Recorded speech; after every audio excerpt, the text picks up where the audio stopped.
존경하는 1410만 경기도민 여러분, 안녕하십니까? 경기도를 편리하게 따뜻하게 경기도 도민들과 또 지역에 계신 분들과 소통하고 싶은 이석균 의원입니다. 우리 남양주는 유서 깊은 도시가 되고 자연 환경이 아주 잘 구비가 되어 있는 곳이기도 합니다. 우리 다산 정약용 선생님의 고향이기도 하고 남양주 곳곳에 다산 선생님의 철학이 스며들어 있는 곳이기도 합니다. 특히 제 지역구인 화도읍과 수동면은 교통이 편리한 곳과 환경이 아주 좋은 곳이죠.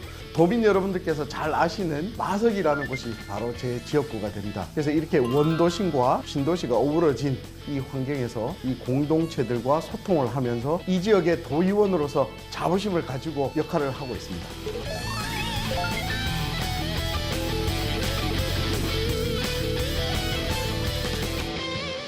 제가 이번에 준비한 소품은 387 지방도와 관련된 삭발 사진입니다. 우리 화도 지역과 수동은 원도심 지역입니다. 도시 인프라가 아직 많이 갖춰지지 않은 곳이고 화도와 수동을 잇는 길은 387 지방도라고 하나밖에 없는 길입니다. 이 길이 20여 년 전부터 확장하기 위해서 노력을 많이 했지만 그동안 이루어지지 않았습니다. 그래서 지역 주민들과 함께 387 지방도 확장을 위해서 총궐기 대회를 하였습니다. 삭발은 저 혼자 했고요. 지역의 천여 분이나 되는 지역민들께서 같이 함께 해주셨습니다. 우리 수동 지역에서 산세가 좋기 때문에 요양원들이 많습니다. 이 요양원에서 응급 상황이 발생하면 앰뷸런스를 타고 서울이나 큰 병원을 가기 위해서 화도를 가로질러 가야 되는데 길이 항상 정체가 되고 막혀 있기 때문에 응급 앰뷸런스에서 3분이 돌아가셨다는 아주 안타까운 이야기들이 있습니다.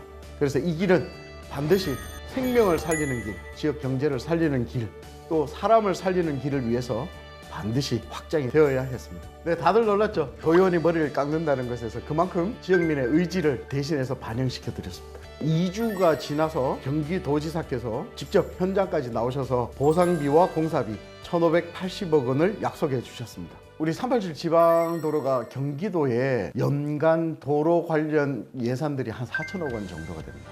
그런데 77개 정도 되는 도로가 있고요. 산술적으로 나눠보게 되면 구간당 12년의 도로 건설 기간이 필요하게 됩니다.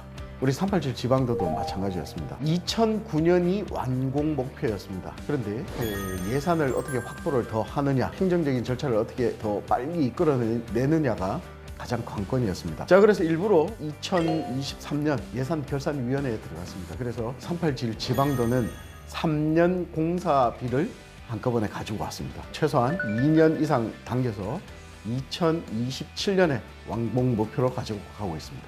어떤 일들은 누군가는 계획을 하고 실천을 하지만 그 결과의 마무리를 가지고 오기까지는 의지력이 필요합니다. 앞으로 지역의 현안 문제를 해결하는 의지력 있는 도의원으로 가고 싶습니다.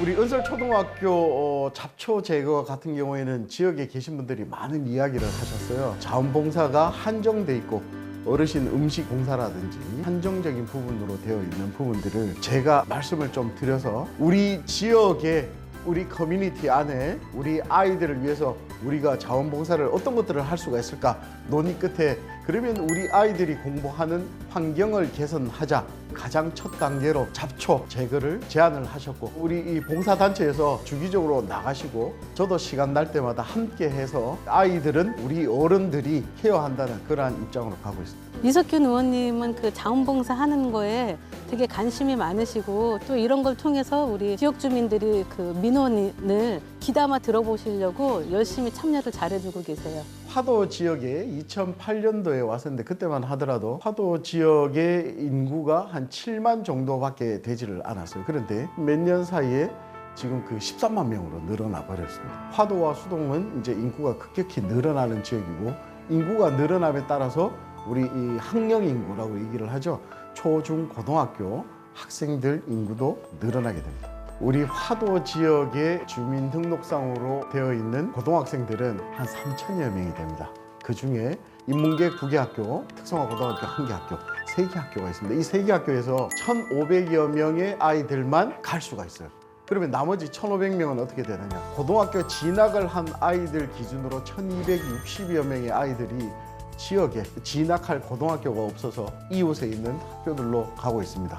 가장 가까운 곳은 호평고등학교, 판곡고등학교, 금곡고등학교, 가운고등학교, 구리고등학교, 수택고등학교, 퇴계원고등학교, 심지어는 서울, 화도, 하남, 그리고 그 양평, 가평으로까지 가고 있습니다. 우리가 아침에 등교 시간대 생각해 보시면 가는데 2시간, 오는데 2시간, 하루에 4시간을 낭비할 수 있는 부분들을 우리 학생들한테 줄여 줄 수 있을 것 같아요. 그래서 학교 일개교 유치하는 것을 목표로 우리 인테이 교육감과 상의를 드렸습니다. 인테이 교육감님도 이러한 우리 지역 아이들의 사정을 아시고 적극적으로 도와주셨고 2023년 12월 달에 일개교를 설립을 하겠다 하는 결정을 해주셨습니다. 학교 설립이나 공사가 하게 되면 4, 5년의 기간이 더 소요가 됩니다.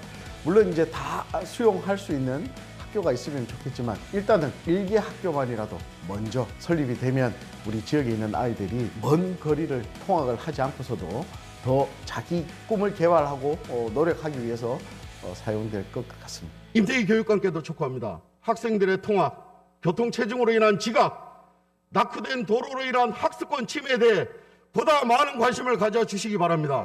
우리 화도 수동 지역은 원도심이라고 제가 누차 말씀을 드리는데 원도심의 특징이 아직 기반 시설들이 제대로 갖춰지지 않은 상태입니다. 특히 아이들과 어르신 또 여성분들이 저녁에 귀가를 하실 때 어두운 골목길이나 도로로 인해서 불안해 하시는 분들이 많습니다. 그래서 불안을 해소하기 위해서 안심 골목길 사업을 진행을 했고 우리 아이들이 요즘 휴대폰을 많이 보잖아요. 건널목을 건널 때 신호를 바라보는 게 아니라 휴대폰을 보기 때문에 안전사고 일어날 가능성이 많이 있습니다. 그래서 제가 도비를 가지고 와서 학교 앞에 집중적으로 바닥 신호등을 설치를 해서 우리 아이들이 더 안전하고 편리하게 등하교를 할 수 있도록 노력을 했습니다. 제 지역구는 원도심 지역이기 때문에 어르신들이 많이 계십니다. 다른 지역구에 비해서 어르신들 비율이 상당히 높습니다. 어르신들이 건강한 생활을 하기 위해서는 체육시설들이 많이 필요하게 되고요. 또 이런 체육시설들로 인해서 다시 건강한 운동을 하시고 건강을 유지하시게 됩니다. 대표적인 부분들이 요즘 어르신들이 많이 하시는 그라운드 골프, 파크 골프장입니다. 우리 지역에는 파크 골프장, 그라운드 골프장 하나 없어서 축구장에 어르신들이 아침 저녁으로 운동을 하십니다. 더구나 그 축구장에 조기 축구회가 할 때면 더 이상 운동하실 곳이 없어지는 상황이 됩니다. 그래서 꼭 제가 그라운드 골프장을 만들어 드리겠다 했는데 일단은 그라운드 골프장은 제가 특별조정 교부금을 통해서 만들어 드려서 아주 만족하시고 언제나 상시 운동하시고 훈련하실 수 있도록 그렇게 사용하고 계십니다. 노인들이 막상 갈 데가 없습니다. 이 골프장에서 아침 저녁 와서 이렇게 치는 걸 보니까 진심으로 정말 앞으로 활성화돼야 된다고 생각합니다. 우리 도의원께서 적극적으로 도와주셔야 된다고 생각합니다.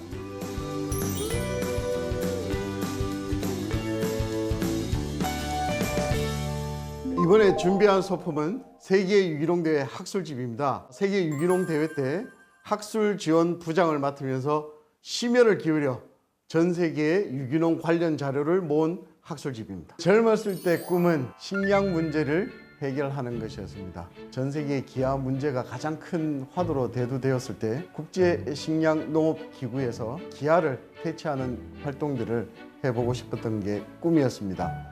그래서 그 꿈을 해결하기 위해서 유학을 준비를 하게 되었습니다. 집안이 그렇게 형편이 녹록지 않은 부분이 있어서 미국 대학교에 제가 편지를 썼습니다. 그래서 전액 장학금과 조교 장학금을 준다는 조건으로 유학을 가게 되었고요.